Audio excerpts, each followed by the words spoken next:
الرحيم إن الله وملائكته النبي يا أيها الذين آمنوا صلوا عليه وسلموا تسليما أشهد أن لا إله إلا الله وحده لا شريك له وأشهد أن محمدا عبده ورسوله له الملك وله الحمد يحيي ويميت وهو على كل شيء قدير láì ní gba time wa lónìí ẹ rí pé last week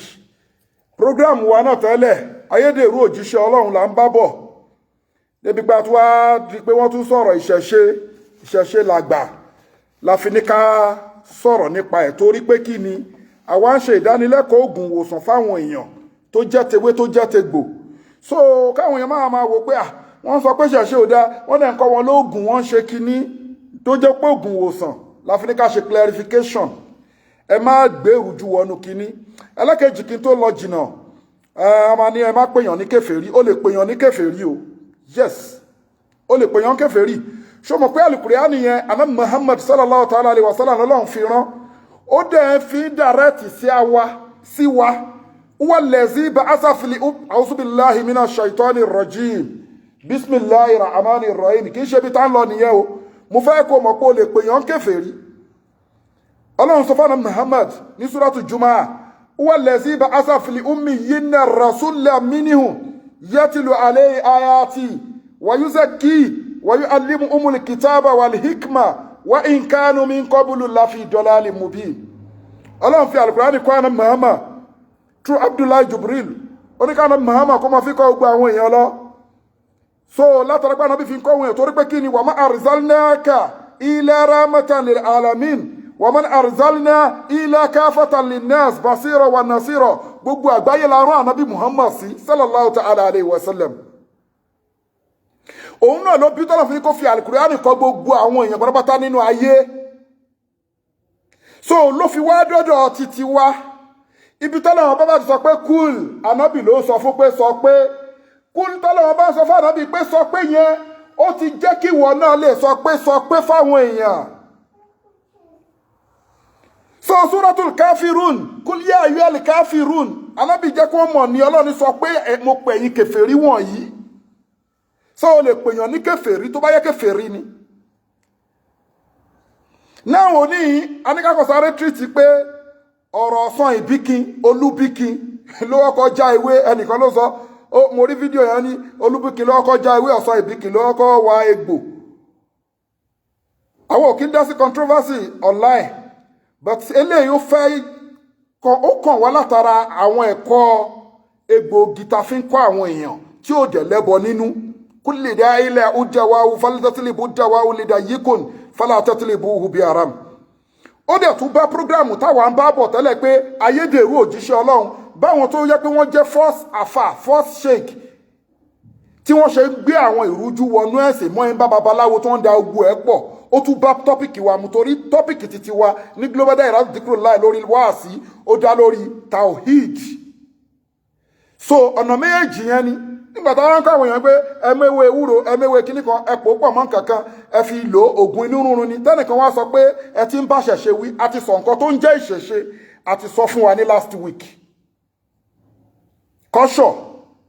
bí wọ́n ṣe ń ṣègbéyàwó wọn wọ́n ṣe ń ṣe ìkómọ nílẹ̀ Yorùbá àwọn nǹkan wọ̀nyẹn ni ẹ̀sìn ní èyí tẹ́ ń sọ yẹn ẹ̀sìn ní gbogbo àwọn ọba ibi tá ti mọ̀ pé sì ní tẹ́wọ́n sọ pé àwọn bàbá yín nílẹ̀ Yorùbá àwọn ọba yín nílẹ̀ Yorùbá nǹkan tó ṣẹlẹ̀ ni pé Yorùbá bílífù pé gbogbo ẹ̀sìn ni ọba máa ń ṣe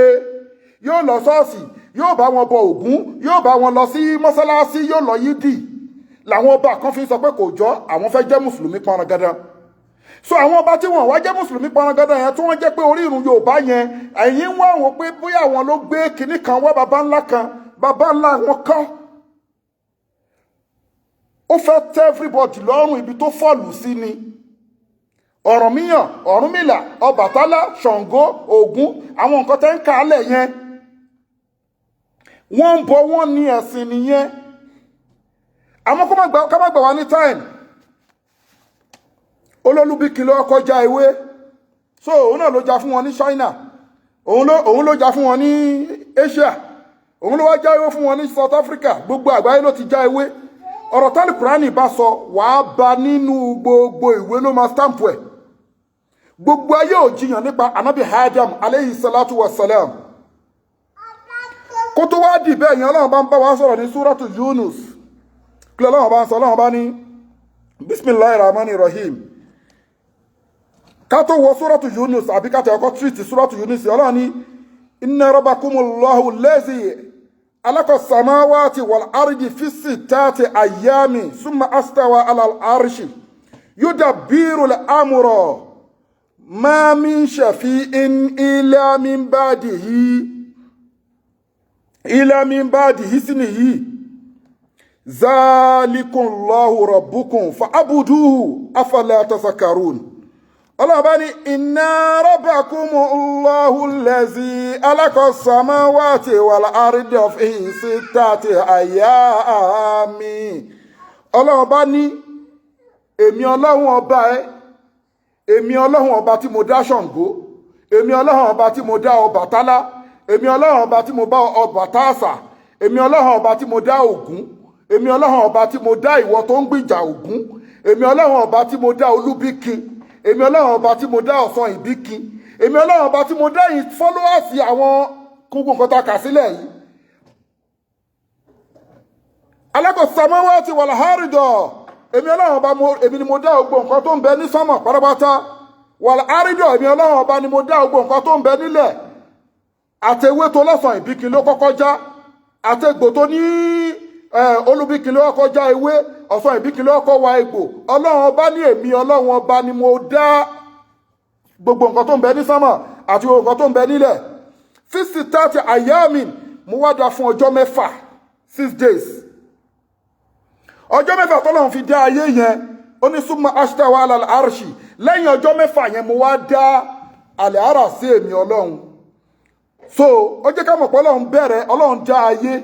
ó bẹ̀rẹ̀ dídá ayé ní ọjọ́ Saturday yẹn Ọlọ́run bá fi kírètì nǹkan tó ń jẹ́ dust, àwọn atẹ́gùn, àwọn eruku lọ́lọ́run kírètì lọ́jọ́ Saturday ló bẹ̀rẹ̀ sí ń dá nǹkan. Ọjọ́ mẹ́fà tó lòun fi dá nǹkan yẹn, ó bẹ̀rẹ̀ ní Saturday, ó dá dust, ó dá eruku.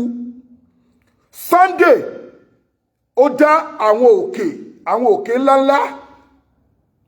Monday ó dá àwọn igi tó l'Osanyinbikin ló kọ́kọ́ já, Olubikin ló kọ́kọ́ wa egbò. Wàá mọ ẹni tó kọ́kọ́ já ewé jégbò nísìn òpùrọ́ wàjádínà bá àná. Nǹkan táwọn bàbá ńlá yé àwọn tó ti síwájú yín ṣe lẹ́yìn máa fẹ́ púrúfù tí ò sákọọ́lẹ̀, tí ò síwèé tó jẹ́ pé rọ́ ní gbogbo ẹ̀. Ọlọ́run bá lọ́jọ́ Monday mo dá igi, mo dá gbogbo àwọn ewé, mo dá gbogbo àwọn igi. Ọjọ́ Tuesday mo dá gbogbo àwọn nǹkan tó ń jẹ́ ìdá tẹ́yìn faná lára ẹ̀, gbogbo nǹkan burúkú tí ò dá. Ọjọ́ Wednesday mi Ọlọ́run bá dá nǹkan tó ń jẹ́ ìmọ́lẹ̀. Ọjọ́ Thursday gbogbo nǹkan tí mo dá yìí mo wá dá gbogbo ẹ̀ sórílẹ̀-èdè ayé, mo dá gbogbo ẹ̀, mo fi gbogbo ẹ̀ sáyé wọn pátápátá. Ọjọ́ Friday mo wá dá Ànábì Adam alayhi salatu wa salam ní last hour lọ́jọ́ Friday. Lẹ́yìn ìgbà tá kírun asri tán, lẹ́yìn asri lọ́lọ́run bá create Ànábì Adam lọ́jọ́ Friday. Òun nìkan tó dá last. Ó ti rí nísìn, má wá jẹ́ ká wá lọ jìnnà. Ọlọ́run kọ́kọ́ sọ̀rọ̀ kan bì kan. Ọlọ́run bá ní àwọn èèyàn a fi lọ òkè, a fi lọ ilẹ̀, gbogbo nǹkan tá a fi lọ wọn ọ̀gbá. Wa amala alihinzana innahu kana saluma jahula. Ọlọ́run bá ń sọ fún wa pé gbogbo àwọn nǹkan, gbogbo àwọn èèyàn àtẹ̀yàn àtàlìjọ̀nú àtàwọn òkè, Ọlọ́run bá ní adá nǹkan kan o. Inna aradna li amana ala samawati wal ardi wal jibali fa ambayna an ya'milnaha wa ashfaqna minha wa amala alihinzanu innahu kana saluma jahula. Ọlọ́run bá ní inna aradna li amana, àwọn Ọlọ́run bá la dá nǹkan tó la gbé àmánà la fi lọ òkè, la fi lọ àwọn màláíkà, la fi lọ gbogbo nǹkan tá a dá. Àmọ́ gbogbo àwọn nǹkan tá a dá yẹn wọn ò lè gbà lọ́wọ́ àwọn Ọlọ́run. àwọn èèyàn ló gbà lọ́wọ́ Ọlọ́run kí ni nǹkan náà òun náà ni knowledge òun náà ni ìmọ̀ ta lọ́lọ́run bá kọ́ wá fún ní ìmọ̀ náà òun náà ni ànábì Ádámọ̀ nígbà tọ́lọ́run bá sọ fún àwọn màláíkà pé ìníjà ìlú fil ardi alifa òun fẹ́ dá àrólé sórí ilẹ̀ ó wá kírètì ànábì Ádámọ̀ tán òun ni mo ti kà fún ẹlẹ́ẹ̀kan sìn Ọlọ́run á sọ fún wọn pé kí ni o ó wá pa àwọn màláíkà ó pe gbogbo wọn وعلم آدم الأسماء كلها ثم أرجعه على الملائكة فقال أنبئوني بأسماء هؤلاء إن كنتم صادقين وعلم آدم الأسماء كلها الله nígbà tá create ànábì Ádámọ̀ tán gbogbo nǹkan pátápátá la fi mọ̀ ànábì Ádámọ̀ ó jẹ́ kí kọ́kọ́ mọ̀ pé Olubikin kọ́ ló kọjá ewé o Ànábì Ádámọ̀ yẹn ṣó mọ̀ pé kí ni ya Ádámọ̀ ìsìnkún anta wa zawjuka lìjànátà ìwọ àtìyàwó ẹ̀ wọnú àlìjánà tẹ́ bá ti wọ ẹ máa gbé nínú àlìjánà yìí àmọ́ bẹ́ ṣe ń gbé nínú àlìjánà yìí o la takraba asihi sajarata ẹ má fọwọ́ kan ẹ má débi igi yìí o ẹ má débi igi eléyìí o ṣó mọ̀ nǹkan tó ń jẹ́ àlìjánà is a garden ọgbà àdẹ́ra àlìjánà ọgbà àdẹ́ra garden ló ń jẹ́ bẹ́ẹ̀ so ṣó dẹ̀ mọ̀ pé nǹkan tó ń jẹ́ garden wọ́n pé ló máa ń ṣàpẹẹrẹ àlìjánà wọ́n ní everything green lọ gbogbo oríṣiríṣi ewé ṣòro ewé tó wù ní ewé mi wà tó wù ní Nàìjíríà tí ò sí ní South Africa ewé mi wà ní South Africa tí ò sí ní Nàìjíríà ṣó gbà bẹ́ẹ̀ àmọ́ ọgbà àdẹ́ra tó lọ́n fi ànábì Ádámọ̀ sí yẹn gbogbo nǹkan tó ń jẹ́ nǹkan tó wù láti inú ilẹ̀ pátápátá lọ́lọ́run fi síbẹ̀ ló dẹ̀ fún ànábì Ádámọ̀ lórúkọ ẹ̀ ló fún lórúkọ ẹ̀ ewé mi lè wà Nàìjíríà sí kọ́mọ̀ sí ń bí àìmọye ewé mi tààrí ń bí àmọ́ gbogbo ọgbà àdẹ̀rà tánàbí Ádámọ̀ gbé yẹn ó gbé lóko oko ọgbà àdẹ̀rà gádì wà á rí pé tó bá tún wọnú Súratul Káfì tọ́lọ́wọ́n bá ń bá tó ń sọ̀rọ̀ àwọn ọkùnrin méjì ọkùnrin ta fún àlìjánà méjì wàdìríbùlà masala rajulaini ja'alna li adima jannataini min anabi wa afafnahuma bina'alin wàjálínà baynahuma sàrá Ọlọ́run bá sọ pé wọ arákùnrin àpèjúwe yìí wọ arákùnrin kan ta fún ní ọgbà ìdẹ̀ra méjì àlìjọ́nà garden ọgbà so Osanyinbikin ṣó fẹ́ gbénu garden tọ́nà bí Ádámọ̀ ni Olubikin àwọn míì tó tún lọ ayé lẹ́yìn ẹnìkan lọ́lọ́run tún sọ̀rọ̀ èyí wípé àwọn Ọlọ́run fún lálìjọ́nà méjì ọgbà ìdẹ̀ra méjì wọ́n gbà tọ́lọ́run sọ̀rọ̀ pé kí ni o wájà alínà kí ni wájà alínà baynahuma sàrá wọ́n afafnahuma bina'alin gbogbo nǹkan tó wà nínú ọgbà yẹn làbídùn wà ń bẹ̀ fúrúùtù wà ń bẹ̀ gbogbo àwọn nǹkan kan wà gbogbo àwọn èso tó dá wà ń bẹ̀ gbogbo ẹ̀ ń green gbogbo ẹ̀ yọ dáadáa wọ́n rí pé tọ́lọ́run bá ń ròyìn àlìjọ́ náà ó máa ní jannatu hadini tajri min tahti al-anhar pé ọgbà àdẹ̀ra tẹ́ pé omi ìsẹ́lẹ̀rọ a máa kọjá lábẹ́ ẹ̀ tẹ́mi máa fi ń ṣàwàdà pé àlìjọ́nà tó ní èsì you understand owó wá ní Osanyinbikin ló kọjá ewé part 1 rọ́gọ́ fún ẹ pé ṣó ti rí pé Osanyinbikin kò mọ̀ nǹkan kan ẹlẹ́ẹ̀kejì pé ẹ má dárúkọ ẹ̀sìn ẹlẹ́sìn àwọn pípù wọ̀nyí tí wọ́n lọ ń fọ́ọ̀mù traditional tí wọ́n ń pè ní ìṣẹ̀ṣe tí wọ́n ń pè kásìn kí wọ́n bọ Ògún kí wọ́n bọ ìrókò kí wọ́n bọ ọ̀pẹ kí wọ́n bọ omi tí wọ́n pè ní ìṣàṣe wọ́n jó mọ́ ní o ìṣàṣe lèmi ti sọ fún ẹni last week yẹn bá ṣe ń bímọ nílẹ̀ Yorùbá bá ṣe ń kómọ nílẹ̀ Yorùbá bá ṣe ń ṣèyàwó nílẹ̀ Yorùbá wà á rí pé àwọn bàbá ńlá wọn kí ló ń jẹ́ bẹ́ẹ̀ pé ẹ lè sọ̀rọ̀ kí ló ń jẹ́ bẹ́ẹ̀ àwọn bàbá ńlá wọn kódà nígbà táwa ìgbọ́njú ta ìwà kékeré babaláwo oníṣègùn wọn máa ń ba búbú báyìí ni wọn lẹ́nu ọ̀rọ̀ wọ́n rọra ń báṣẹ wọn lọ àwọn àfáà àgbà náà sì máa ṣe wá àṣìṣí wọn ní dáhùn torí wọ́n mọ̀ pé àwọn àfáà nǹkan tí wọ́n kà yìí òótọ́ ni kódà wọ́n máa ń fi ọmọ wọn sílé kéwú àmọ́ ojú tó ń là sí tí àṣetọ́ndẹ̀ ti sọ pé òun ò ní fa àwọn ọmọ Ádámọ̀ lọ́rùn lẹ̀ ta tún wá nínú àwọn mùsùlùmí àwọn àfáà ayédèrú àfáà tí wọ́n ń jọyìn àwọn bíi babaláwo yẹn náà ọjọ́ ń ṣiṣẹ́ pọ̀ tí wọ́n ń kọ́ ògùn pèsè tí wọ́n fúnra wọn lóògùn tí wọ́n ọjọ́ ń gbé tutù òun ló fà táwọn àwọn ẹranko yẹn fi máa sọ pé kíní yes you can call them èmi ò ń discriminate lákùn dínúkù wọn léyẹ̀ dín bọ̀ tí pé fẹ́ràn sọ pé ẹ̀sìn tàwọn ìṣẹ̀ṣe náà Yorùbá ni mí. Ìṣẹ̀ṣe ni pé tradition àwọn kan tá ń ṣe Ọlọ́run bá ló dẹ̀ kọ́kọ́ sọ fún wa. Òun create wa ní nation, ní nation, nation, ní nation, ní nation. Ká máa mix papọ̀, ká lè máa share traditional báyìí la ṣe ń ṣe nílẹ̀ Yorùbá, báyìí ni wọ́n ń ṣe nílẹ̀ Ìgbò, kọ́ṣọ́ wọn níbi báyìí ni, kọ́ṣọ́ wọn níbi báyìí ni. Ká lè wà unite papọ̀.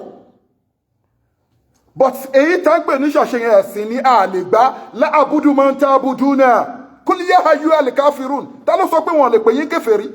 Ṣé wọn ò mọ̀ tálẹ̀ ni? Ta ló Bàtálá? Now torí time Olubikin tẹ wá ń sọ yìí ipò ló kọjá ewé ó wá mú ewé kan ó so pọ̀ ó ní kó máa ṣiṣẹ́ báyìí irọ́ ló pa ń bẹ̀.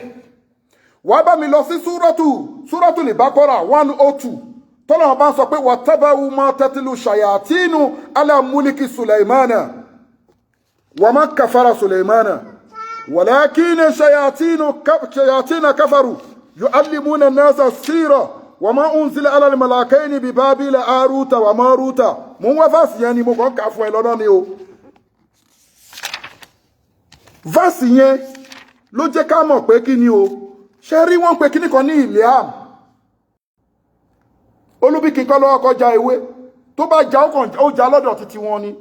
Àbọ̀n ló wá ń pa nǹkan pọ̀ pé kíní kan ewé kan àti ewé kíní kan kó máa ṣiṣẹ́ fún kíní kan. Èmi ò bá ẹ jiyàn sí. Èmi sọ pé má máa gbé àwọn èèyàn mọ́ra mọ́. Ẹ kúrò nínú ojú dúdú. Bí ewé ṣe named Ànábì Ádámù ló name gbogbo ewé ló name gbogbo nǹkan Ọlọ́run kọ ní mímọ́ ẹ̀ wa allama Ádámù al-asma'a kullaha. Ìmọ̀ tó kọjá òye àwọn màláíkà summa aradahu ala al-malaika faqala anbi'uni bi asma'i ha'ula'i in kuntum sadiqin. Ọlọ́run kó gbogbo nǹkan wọ̀nyẹn lẹ̀ báyìí kó sílẹ̀ báyìí ó ní ó yá. Àti fi ìmọ̀ yín àti fi mú Ànábì Ádámù ẹ̀yin màláíkà ibẹ̀ ń gọ́lẹ̀ kẹ́tí kọ́kọ́ mọ̀ pé kò sẹ́ni tó nímọ̀ kọ̀ǹkọ̀ kò dẹ̀ ságbára kan lẹ́yìn Ọlọ́run. Ọlọ́run ṣàlejò àwọn màláíkà tí wọ́n yẹ pé kí ni la yakuluna wala yashrabun wala yanamun. Màláíkà ò kí ń jẹ wọn kí ń sùn wọn kí ń mú. Ọlọ́run ṣàlejò wọn pé ó yá ẹ máa sọ ó yá gbogbo nǹkan takólẹ̀ yìí ó yá ẹ̀yin màláíkà ẹ máa sọ ikú tù sọ dìkìtẹ́ pé lódodo ni kí làwọn màláíkà sọ níwájú Ànábì Ádámù. Ọ̀dẹ̀ ni wọ́n mọ́ ìwọ èèyàn tó jẹ́ mùsùlùmí tó ń pe Olubikin tó ń pe Osanyinbikin tó ń pàlìjọ̀nú tó ń poṣó tó ń pàjẹ́ pé kó wá ràn ẹ́ lọ́wọ́. Gbogbo nǹkan tọ́lọ́run bá dá pátápátá àwa èèyàn ló fi ṣo lórí wọn. Ọlọ́run ṣàlejò àwọn màláíkà pẹ̀lú Ànábì Ádámù báyìí tó pé ṣe bí ojú àwọn màláíkà ni wọ́n ṣe dá Ànábì Ádámù. Bàbá ńlá yín tó tírẹ̀nì àwọn Olubikin ìyẹn àṣetọ́ni èṣù ṣe bóun náà wà ń bẹ̀. Kí làwọn màláíkà sọ? Qalu subhanaka la ilma lana illa ma 'allamtana. Nímọ̀ kankan o. Nǹkan tí wọ́n Ọlọ́run bá fi mọ̀ wá la mọ̀ mọ́. Ní ìmọ̀ kan alágbára kan. Wọ́n gbé mímọ́ fọ́lọ́run. Báwo ni àwọn èèyàn ṣe wá mọ̀ pé ògùn onírúurú leléyìí tá bá méwèé pọ̀, tá bá méwèé gbá pọ̀, tá bá gbó, tẹ́ fi yọ̀ sí, tẹ́ bá mú àṣìṣe àràn, àṣìṣe inú rúnrún, àṣìṣe ẹni tẹ́yìn ń dùn. Àgbo yìí tẹ́ bá ṣe èpo gi bọ̀, èpo gi pọ̀, mango àti kíní kan tẹ́ bá ṣe pọ̀ á lọ. Báwo nìyẹn ṣe dé? Wọ́n ń pe kíní kan ní Ilham. Ilham yẹn ni pé ìsọ̀yè. Yes, ìsọ̀yè.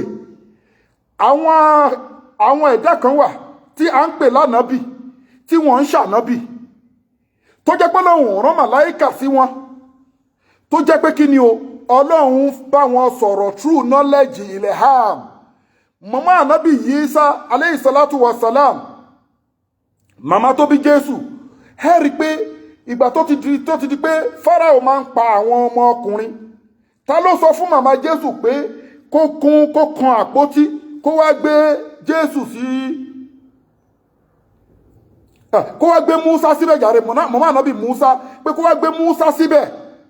alayhi salatu wa salam. Ẹ̀tọ́ rẹ̀ ta ló sọ fún ìyá Ànábì Músá pé kan àpótí o kò gbé Ànábì Músá síbẹ̀ o. Wọ́n rí pé kìí ṣe pé màláíkà kan ló wá bá sọ̀rọ̀. Ọlọ́run sọ fún true knowledge. Bẹ́ẹ̀ náà Ọlọ́run ṣe ṣe fún Sulqarnaini tọ́lọ́run bá ń sọ̀rọ̀ nínú Suratul Kahfi. Tó máa ń sọ pé ọba oníhò méjì. Ẹ ti understand? So bẹ́ẹ̀ náà làwọn ẹ̀dá nínú àwọn èèyàn.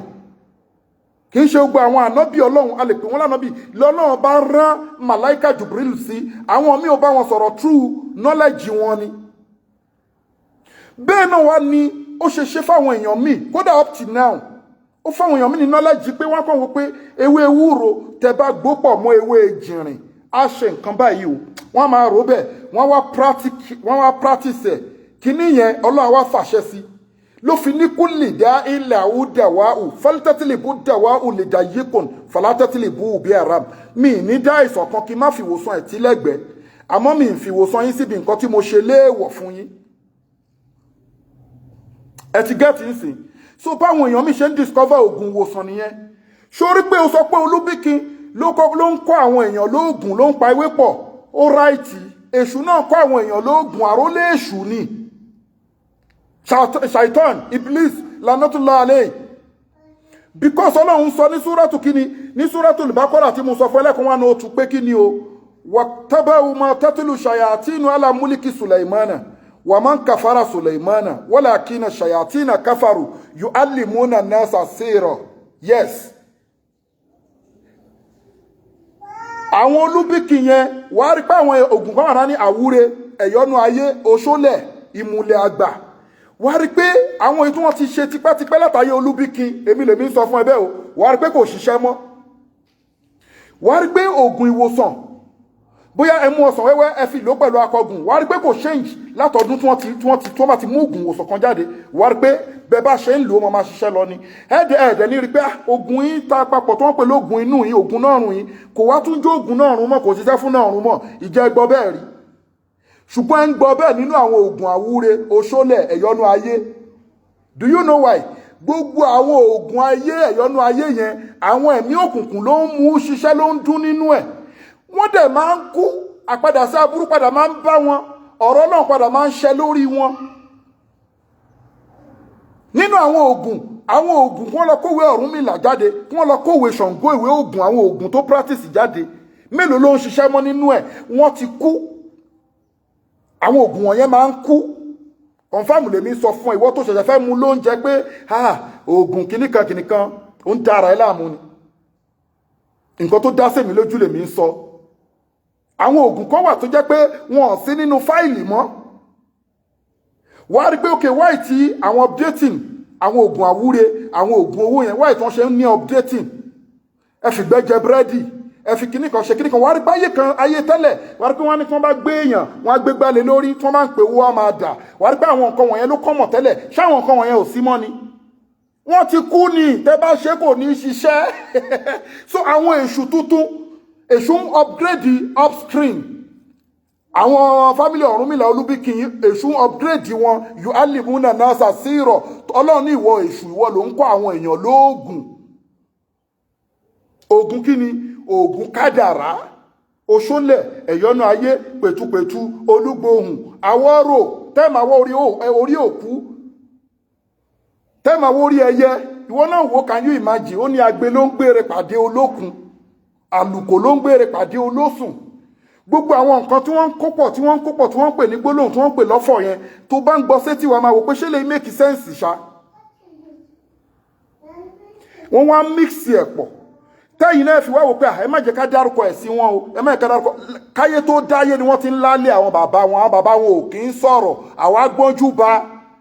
ìlú táwa dẹ̀ gbé ìlú tó pé àwọn ológun yapa síbẹ̀ ni wọ́n máa ń lọ tí wọ́n ní wọ́n dẹ̀ máa ń gbé rákà dédè fún àwọn àfáà tó ráwọn gan fúnra wọn wọ́n máa ń sọ pé kí ni o ipa àfáà yẹn ni Ọlọ́run ni wọ́n mọ̀ pé ni èṣù làwọn àwọn bàbá yín wọ́n mọ̀ pé ni èṣù làwọn àwọn Ọ̀rúnmìlà Ṣàngó wàláì wọ́n mọ̀ torí wọ́n máa ń kọ́ àwọn bàbá wa lẹ́gbà yẹn ni àfáà wá ṣàdúrà fún wa tí wọ́n bá ń lọ àfáà ojú máa ń tì wọ́n pé àwọn ń jẹ́wé jégbò àwọn ń ṣoògùn wàláì ẹ̀yin wá dé ìsìn ẹ wá fẹ́ ní ẹ fẹ́ máa kanta Islam pẹ̀lú kíní ẹ wá fẹ́ pe kíní yẹn ní ìṣẹ̀ṣe kó mọ̀ dàbí pé bóyá èèyàn kan jọmọ àlè Yorùbá no ìṣẹ̀ṣe ni pé bá ṣe ń bímọ àti ní bá ṣe ń lògbé sí ayé ẹni tó bá jalè bá ṣe ń ṣe tọkọtìyàwó ṣe ń ṣe síra wọn bí fámìlì bí wàá ṣe sí fámìlì bí wàá ṣe só bí ẹ òun ní ìṣẹ̀ṣe ẹ̀sìn lèyí tẹ̀yìn ń gbé wà Ọlọ́run dẹ̀ sọ fún wọn ní súrátù Yunus ó ní tẹ́ bá béèrè lọ́wọ́ Ògún ìwọ tó ń sáìdì Ògún ìwọ tó ń sáyẹ̀ Ọ̀sanyìnbíkin ìwọ tó ń sáìdì ayé lála ọlọ́run ní ẹ bèrè lọ́wọ́ gbogbo àwọn nǹkan tí wọ́n fi ń ṣìkejì ní ọlọ́run yẹn pé wọ́n máa ń yúdà bírò làhámùrọ̀ ta ló ń kọ̀ǹtró ayé ta ló dá àwọn gan fasayaquluna Allah ọlọ́run ni wọ́n dá yín lóhùn pé òun ọlọ́run ọba lòun ń kọ̀ǹtró ayé wọn ta ló pa Ògún Ṣàngó ebó ó pokùn sórí àbí Ṣàngó kọ́ ni Olúkòso ó pokùn sórí ṣọ́lọ́hun nìyẹn olómi ilé fẹ́ jẹ̀wẹ̀ olásánlé àwọn wọ́ọ̀dù tí ò ṣeé ṣe Ọ̀rúnmìlà ń bọ̀ láti kọ̀lé ọ̀run bọ̀ wá sí kọ̀lé ayé ó ń pa àwọn pàdé àwọn ẹlẹ́yẹ ó wá ń pa kinní kan ó wá ń sọ pé kinní kan ó ní kó lọ wéwé ẹ̀kọ́ àwọn ọ̀rọ̀ tí ò ṣe kinní jọ ẹni tó wà ní South Africa òun náà tún wéwé ẹ̀kọ́ kó lè bọ́ lọ́wọ́ àjẹ́ ṣòtìrí olóògùn máa ṣòògùn kú ni olóògùn máa dààmú kú ni Ọ̀rúnmìlà yín ni pé kí wọ́n lọ wéwé ẹ̀kọ́ kí wọ́n fi mọ́ kinní kan kí wọ́n fi mọ́ kinní kan wà á bọ́ lọ́wọ́ ẹlẹ́yẹ ẹni tó wà l'Amẹ́ríkà ṣé wọ́n tẹ̀kọ́ l'Amẹ́ríkà lórí pé Ọ̀rúnmìlà ẹsẹ̀ òfẹ̀ lókà ni kò já òun lẹ́yìn wá ń gbójúlé pé ẹ fẹ́ tákù mùsùlùmí ẹ tó bẹ́ẹ̀ kò sẹ́ni tó máa bá yín jà o bọ̀ tí pé kán máa ní ẹ má bá wọn jà á bá wọn ya fọ́tò á bá wọn ṣe irọ́ ni láàbùdù mọ́ ń tábùdùn ẹ má pè wọ́n kèfèrí Ọlọ́run ni ẹ pè wọ́n bẹ́ẹ̀ kul ya ayyuhal kafirun sọ pé mo pe ẹ̀yin kèfèrí wọ̀nyí. Yes, you can call them. Wọ́n fẹ́ máa ní kìnìkan àwọn ọjọ́ ṣe kíni ṣé kò sáwọn àfáǹgbà yẹn aláwọ̀ á ṣègbọ́njú bá àwọn bàbá wọ́n máa ń bọ abúbú báyìí lọ ní pé àfà àwọn òfẹ́ wà láwọ̀ àfà torí pé àwọn àfà Ayédèrú kan ti wá dé tí wọ́n bá yín tẹ ọjọ́ ń jó oògùn tẹ́ ń kọ́ra yín lóògùn àfà ń dífá àfà nífá lé àfà ń fọtí lo oògùn àfà ń wórí òkú àfà náà ń dáfá ó ń tẹyán rìn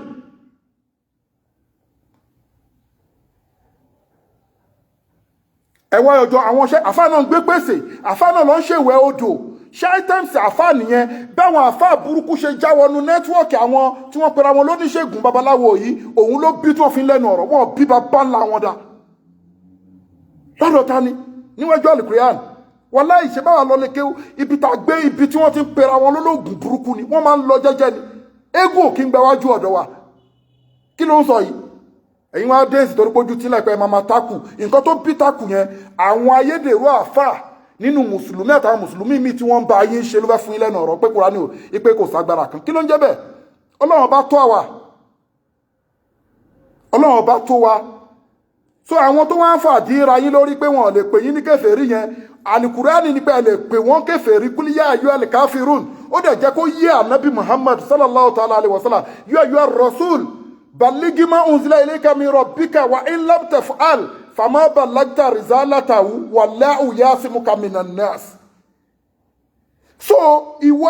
ànábì lọ́lọ́run sọ fún pé kó download gbogbo nǹkan táwọn sọ̀kalẹ̀ fún kó jẹ́ kí wọ́n mọ̀ o tó bá download ẹ̀ tán á jẹ́ pé òjíṣẹ́ àwọn Ọlọ́run ọba o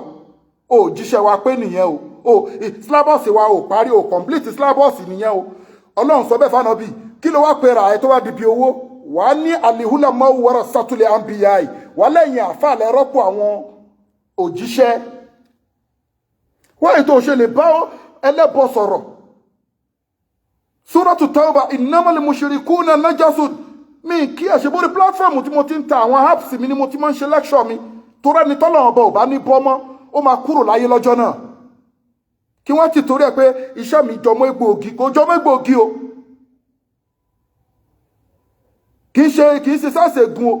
wọ́n pe àwọn kan ní traditional healer ní South Africa bí tó jẹ́ pé tó bá ń ṣiṣẹ́ egbòogi wàá bá wọn wàá register pẹ̀lú wọn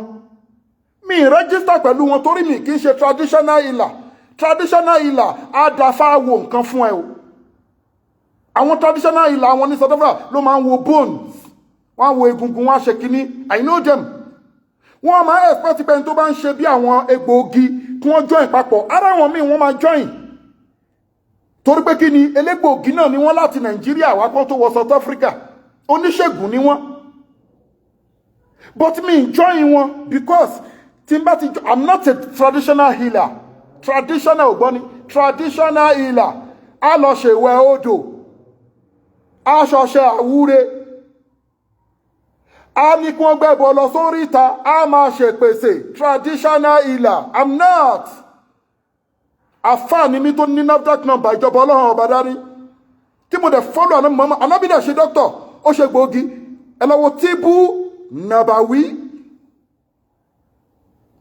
ó ṣe gbòógì tí n bá ti pàǹpà aráàmù pọ̀ egbòógì tèmi dẹ̀ gba láàbù kọjá kó tó di powder scientific approved ìwọ ríbi tí DHL ti ń gbé egbòógì gbàgbó ni ṣé wọ́n ríbi tí DHL ti gbé àgbo rí tó gbé gbòógì rí ó ti rí pé tèmi ò kì í ṣe gbòógì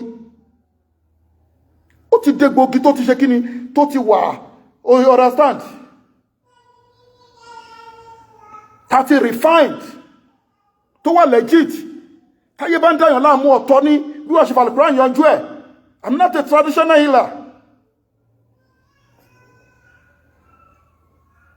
ẹ jẹ́ ká mọ nǹkan tá ń ṣe àwọn tó ń bá àwọn oníṣègùn ṣe papọ̀ ló bí gbogbo fáírọ́ọ̀sì yìí. Ọlọ́run bá ti gáìdì àlùkùrán ó ti gáìdì ẹ̀sìn ẹ̀ tẹ́ bá ń sọ pé ẹ má sọ pé kìnnìkan ẹ lè pè wọ́n bẹ́ẹ̀ Ọlọ́run sọ fún àwọn mi pé sọ fún wọn tó bá pẹ́ ìrù wọn ló wọ́n bá wallahu ya'simuka minan nas. Ọlọ́run bá tún ṣe ń sọ àwọn èèyàn tó lè wọnú mọ́ṣáláṣí òun. Man kana lil mushrikina an ya'muru masajidallahi àbí innama ya'muru masajidallahi àwọn tó lẹ́tọ̀ọ́ láti máa wọ mọ́ṣáláṣí èmi Ọlọ́run ọba torí pé kí ni tó bá lọ wo suratul jinn Ọlọ́run bá ti sọ pé wa anal masajida lillahi fala tad'u ma'allahi ahada gbogbo nǹkan tó ń jẹ́ mọ́sálásí ilé mi Ọlọ́run ọba ni o ẹ gbọ́dọ̀ pé nǹkan kan bẹ́ẹ̀ tí wọ́n wá ń sọ pé ò lè pẹ́ nìkan lẹ́lẹ́bọ ò lè pẹ́ nìkan ní kèfèrí tó dẹ̀ mọ̀ fúnra rà ẹ báyìí o bá bòsí o fẹ́ ṣàbòsí Ọlọ́run ọba tó dá ẹ nìyẹn. You can call them o lè pẹ́ kèfèrí ní kèfèrí o lè pẹ́ lẹ́bọ lẹ́lẹ́bọ kúlíà ayọ̀ àlùkáfí fásitì pọ̀ tó fi lè pè wọ́n bẹ́ẹ̀ máa kó fún ẹ o. Ọlọ́ni innama ya'muru masajidallahi àwọn tó lẹ́tọ̀ọ́ láti máa wọ mọ́sálásí èmi Ọlọ́run ọba mani amana billahi ẹni tó gbàgbọ́ pé èmi Ọlọ́run ọba èmi lọ́lọ́run wal yawmil akhir tó gbà pé ọjọ́ kẹyìn ń bẹ wa aqama salata tó ń gbèrú dúró tó ń kírun fáwọn Ọlọ́run ọba wa ata zakata tó ń yọ sàká fáwọn Ọlọ́run walam yakhsha illa Allah tó jẹ́ pé àwọn eléyìí wọn kì í bẹ̀rù kankan jù àwọn Ọlọ́run ọba lọ wọn bẹ̀rù anybody. fa'aza ulaika an takunu minal muhtadi Ọlọ́run láwọn tí mo kà sílẹ̀ tí wọ́n lè wọ mọ́ṣáláṣí èmi Ọlọ́run ọba àwọn gangan àwọn ló wà lójú ọ̀nà tó tọ́ wọ́n ìtàn ṣe wu àlùkùránì kan fi jọ́ọ̀jì nǹkan ọmọ ìyá ni wá à ń ṣọmọ ọ̀yá láàbùdù máa ń tá àbùdùn à ń ṣọmọ ìyá o kí lọ́lọ́run sọ innamal mu'minina ikhwa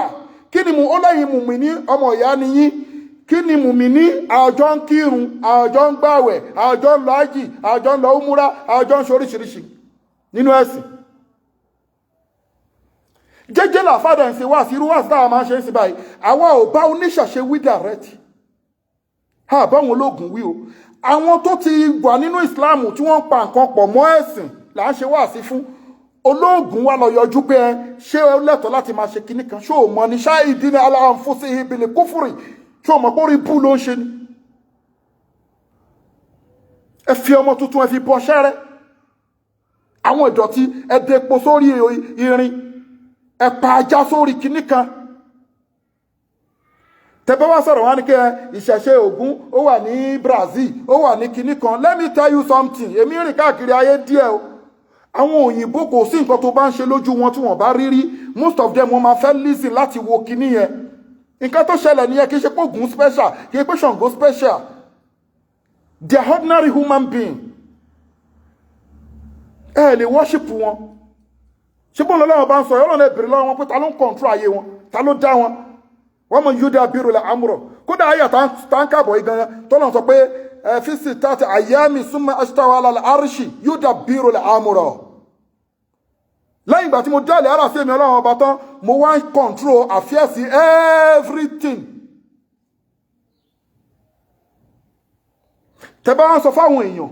àwọn èèyàn why tó ṣe ń pe nínú àwọn àfáà pé why tó ṣe lọ ń ṣèpèsè tó ń ṣe kíní kan why tó ṣe ń pe àlùjọ̀nú why tó ṣe ń lọ bí sàárè lọ tọrọ refugee why tó ṣe lọ ń forí kalẹ̀ pé tó ń forí balẹ̀ fún kàlẹ́ndà ṣéwù kan why tó ṣe ń ṣe nǹkan báyìí ọlọ́run wá sọ pé mami shafihin illa min ba'di isnihi ọlọ́run kò sani tó lè wá ṣìpẹ̀ tó lè ṣìpẹ̀ fún yàn ìgbé kémi ọlọ́run ọba kí má bínú lọ́dọ̀ ẹni kí má bínú sẹ́ni èmi ọlọ́run ọba kí fún ẹni lówó èmi ọlọ́run ọba kí fẹ́ ni lọ́lá illa bi isnihi èmi ọlọ́run ọba gbúdọ̀ wọ́kọ́ àpúrúfù ẹnìyẹn náà sórí pé ọlọ́run ọba dúró tó tún gáìdì ara ẹ̀ pé ẹ má lọ sábà anything don't call creation call creator má pè nǹkan tọ́lọ́run ọba dá ó dájẹ́ kí tó fún aláyà kan ọlọ́run ní innal lazina tad'una min dunillahi ibadun ọlọ́run ní Ṣàngó tá ń pè ẹrú mi ni èmi ọlọ́run mo dá Ògún èmi ọlọ́run bá mo dá Ọbàtálá èmi ọlọ́run bá mo dá Olúbíkin èmi ọlọ́run bá mo dá àlìjànní oṣó àjẹ́ èmi ọlọ́run bá ni mo dá wọn ibadun ẹrú mi ni wọ́n fàdíhùn ṣẹlẹ̀ nígbọ́ ẹlẹ́fẹ́ máa pè wọ́n kẹ́ máa béèrè pé kó wá ṣe nǹkan fún yín ọlọ́run ní fàdíhùn ẹ máa pè wọ́n falyastajibu lakum ọlọ́run ẹ jẹ́ kí wọ́n tán ìṣòro yín fún yín ẹ jẹ́ kí wọ́n answer prayer yín in kuntum sadiqin ọlọ́run tó wá pé lóòótọ́ ni yín lọ́wọ́ parí suratul Waqi'a kí lọ́lọ́run bá ń sọ bẹ́ẹ̀ gbogbo tó bá wò wọn ọlọ́run ọba iye ṣe ẹ́ tó bá wò wọn ọlọ́run ọba tọ́lọ́run ọba ó ní bóyá sọ̀rọ̀ yẹn bọ̀ pé tó bá wò wọn ọlọ́run ọba òun lè wọ́nù sí àkúfí ma la ta'lamun tó bá wò wọn ọlọ́run ọba òun lè gbé èèyàn dìde kó má jẹ́ èèyàn mọ́ kó já nímà kó já igi ó ń sọ̀rọ̀ yẹn bọ̀ lórí ọ̀rọ̀ àwọn kèfèrí náà ni lórí ọ̀rọ̀ àwọn tó ń pera wọn lólógùn náà ni ó ní tó bá tẹ báwọn pẹ̀lú òótọ́ Ògún lágbára lóòótọ́ Osanyinbikin Osanyinmọ́lẹ̀ ó dọwọ́ rẹ̀ ó lágbára lóòótọ́ Èṣù lágbára lóòótọ́ Ọbàtálá lágbára lóòótọ́ tarjiuna in kuntum sadiqin òkú tó ti kú ẹni kó jí pẹ̀lú agbára ẹ̀ challenge a lè ká lóríṣiríṣi nínú àlùkùránì tó ló ń challenge àwọn ọ̀rọ̀ dandan kó kiri ẹ wá fẹ́ máa fi mùsùlùmí wé pé kìnnìkan wọn ni kán máa sọ̀rọ̀ ilẹ̀ Yorùbá kán máa ṣe kìnnìkan alábòsí lẹni tó bá sọ bẹ́ẹ̀ Ọlọ́run bá pè yàn kèfèrí ìwọ́n sọ pé ẹ̀ ń wá àtúnṣe fún kíni most of àwọn tó dẹ̀ ń dìde kíní wọ́n ti wà wọ́n láwọn jẹ́ mùsùlùmí rí so that is it tó bá ti jẹ́ kí àlùkùránì tú ẹ ẹ̀kọ́ tọ́lọ́run bá ní ká máa fi yanjú tí yàn bá níṣòro ẹ̀rípa sọ̀rọ̀ Ayatul Kursiyyu àwọn àdúrà àwọn orúkọ Ọlọ́run báírò ara irinṣẹ́ àfáà ló wà that is kalam nun wal kalam wa ma yasturun kalam tó kọ gbogbo nǹkan kalam ara iṣẹ́ àfáà ni wàá máa rí láyà mi always tẹ̀sùbà àbírò àwọn nǹkan báyìí kò máa fi mẹ́sìkì zikri kò nídìí pé àfáà ní yàrá tí wọn kì í wọ̀ àfáà ní special room tí wọ́n kí ń wọ̀ tí wọ́n so àdó tí wọ́n so kí ní sórí pé o ti lọ tọ́jà o ti lọ so àdó mọ́nú ilé ìwọ náà ti ní ṣẹ́rẹ́ nínú ilé o ti ń jó oògùn o ti ń gbé pèsè ẹ ti jọjọ́ ń pàdé tẹfaṣọ funfun róòdì tẹfaṣọ pupa wé ẹ ti ń pàdé òun náà fi ń wò pé bóyá pé kínní ẹ̀yin tẹ́ bá ọjọ́ ń ṣòṣì ní kẹmúra yín wọ́n pọ̀ láti sọ abẹ́mi ṣe wà ipò síbi tẹ́mi bá ń gbé o gbogbo àwọn ibi tí mo máa ń gbé kiri mo máa ń dá lọ fúnra mi ni mi ń jọyìn ẹgbẹ́ kankan torí pé kí ni mo lè máa kíra wa ọ̀gá ní àfà mọ́ra ẹ̀ àfà tó tọ́ mọ́ra ẹ̀ káwá jọjọ nípa àjọjọ jọyìn ẹgbẹ́ lérò ń gbà pé àfà ni àjọjọ jọyìn ẹgbẹ́ pé ẹgbẹ́ àwọn àfà ni tó dẹ̀ jẹ́ pé iṣẹ́ awo lẹ́ ń ṣe nùbẹ̀ ṣó ti rí pé kò lè wọ̀ tó mi kì í jọyìn ẹgbẹ́ gbogbo ibi tí ń bá lọ but a máa ń láwọn èèyàn ẹgbẹ́ àjọjọ máa ń kíra wa àwọn àfà gidi àwọn àfà tọ́lọ́hún but mi kì í wọ associate nǹkankan because ẹ̀ mọ̀ nǹkan tẹ́lómi ṣe ń kọ̀rọ̀ so báre irú South Africa tàwọn ẹ̀sìn àwọn míwà pé láti Nàìjíríà kó tó di pé wọ́n ń ṣàfà ní South Africa bó ti ń ṣàfà ní Nàìjíríà náà tẹ́lẹ̀ wọ́n kàn pè láàfà ni ó ń jẹ́ jágijégbòṣó oògùn ìmí àní bàbá òun pé bàbá òun ṣiṣẹ́ ẹ̀sẹ̀ oògùn òun náà ṣiṣẹ́ ẹ̀sẹ̀ oògùn pó ní ṣègùn lòun so gbogbo àwọn kan wọ̀nyẹn a ní láti wà very careful so Ọlọ́run bá gbàdúrà wa o a máa tẹ̀síwájú ní next week bí sí ní láì tààlà gbogbo àwọn tá a fẹ́ dá sí ètò àwọn ọmọ aláìní account number ní fún àwọn ọmọ aláìní 0123214254 account number fún àwọn aláìní 0123214254 Global Dahiratu Dhikrlahi Islamic Organization Wema Bank of Nigeria àdúrà ló ń gba agbára kó gbẹ́ni tó bá ní pè ní níjà kan sí kejì lórí àìsàn tó ti lògùn sí tí ò lọ àbálẹ̀jọ ọ̀nà dáhùn láàmú contact Global Dahiratu Dhikrlahi Islamic Organization Health and Spiritual Department. Masalamu wa ila liqai.